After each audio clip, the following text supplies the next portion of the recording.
Welcome to Charts Today. My name is David Linton, and today's edition for Monday, the 29th of April, comes to you from London. And we start by looking at the dollar, slipping a little bit this morning, but still looking very bullish indeed after that breakout last week. We're holding the bullish position here. We've got upside targets of around 2% higher on the short-term chart, and as much as 15% higher on the medium-term chart. The long-term chart still does have a downside target, but we will build a new target on this chart here, and we are just seeing on all three time frames we're bullish. That means that the Eurodollar continues to look weak. We're bearish on all three time frames there. Against the yen, the dollar is actually looking a little bit weaker, and as we always say, the yen tends to be a bit of a lead indicator, so we might expect to see a little bit of a fallback in the dollar. Sterling is actually recovering a little bit against the dollar this morning. We're sitting at 129, and against the euro, we're looking stronger on the short-term chart. We still do have some downside targets hanging over us, though.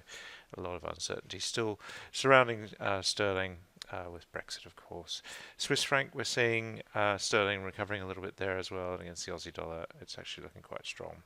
Bitcoin holding the $5,000 level, having fallen back on Friday. We are still just holding the $5,000 mark, but interestingly, we are just back into that sort of short-term bearish zone.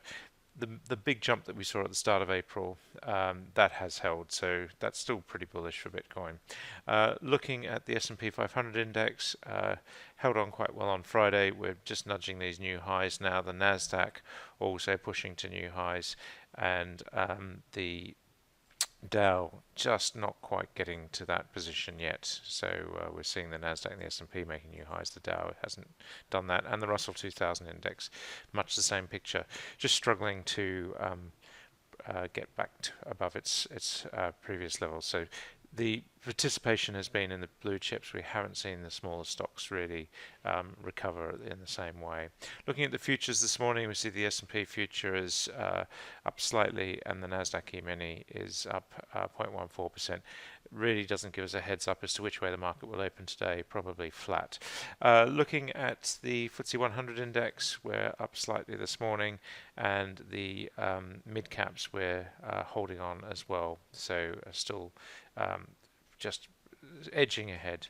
Looking at the DAX, we're up 0.25% this morning, so that's looking stronger. The CAC Quarante up nearly 0.3%, so that's also looking stronger. Japan was down slightly, Hong Kong up 1%, and China just falling back a further 0.75%, hitting that long-term resistance there on the lagging line on the weekly cloud maybe. So we are just seeing a pullback in Chinese stocks having risen sharply so far this year. The Sensex in India is up 1/3%, and we'll look at the individual stocks in a moment, but again looking pretty strong.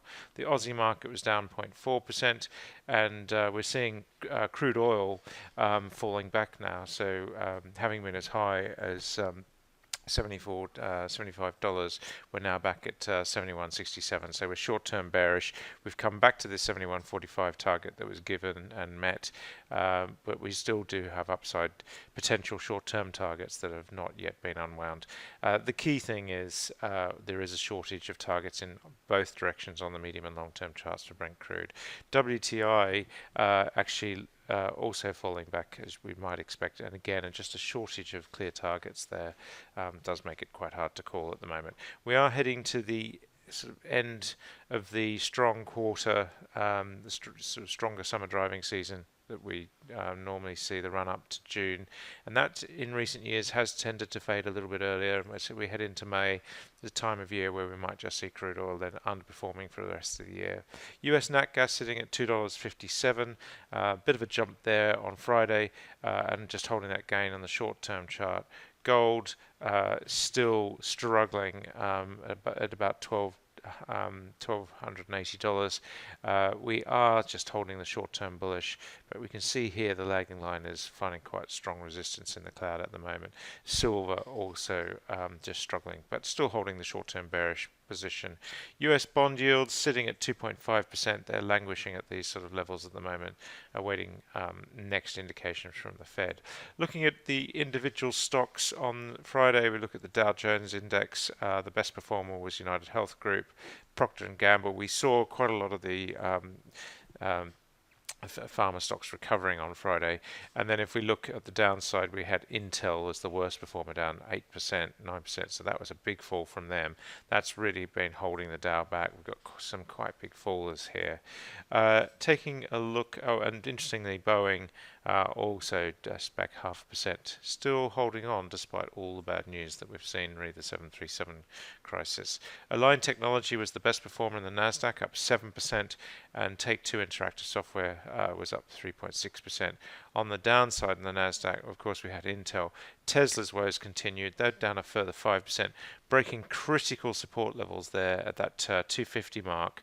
So that really is quite bearish, and we've seen Tesla's performance underperforming the Dow Jones index by 30% so far this year. So hasn't been a great year for Tesla. Nvidia were down a further 5% as well. They've had a fall from grace, and they've never really quite recovered from that. They have outperformed the market this year, though, some 25% outperformance, but they fell back quite heavily on Friday.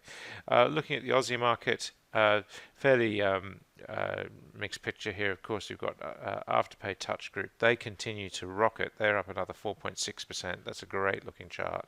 And if we look at the downside, we had Pilbara Minerals down 6%, Syrah Resources down 5%. A lot of these stocks really still in decline. Looking at China, fairly mixed picture there. We had Jinsu were up 4.8%.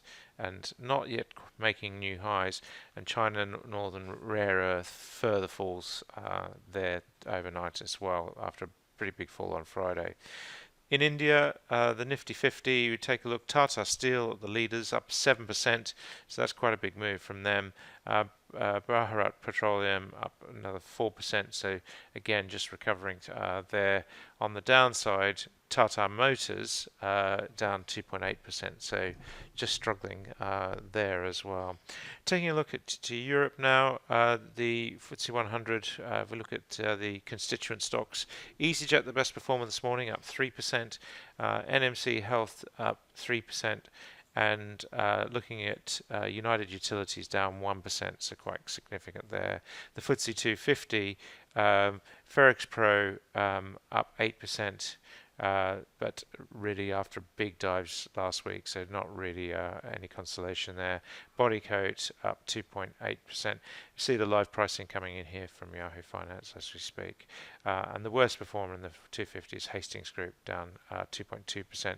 That's taken them really quite seriously into bearish territory on that medium-term chart, underperforming the market. So far, it's actually been fairly flat the last couple of months. Looking at the Stocks 50 in Europe, best performer is Intesa in Italy. They're up 2.3%. Quite a good recovery going on here. We've got good upside targets too as well, and we're seeing the relative turning. Philips up 2% as well, and the Netherlands not quite breaking out, but looking like we're moving out of this consolidation pattern. Good upside targets as well. Activated targets on 50% higher. Looking at the downside, we've got Bayer in Germany. They've had a really rocky ride. They're down again this morning at 1.7%. Iberdrola down 1.4%. Again, we see the live pricing coming in from Yahoo Finance. That's it for today. Until tomorrow, happy charting. See you then.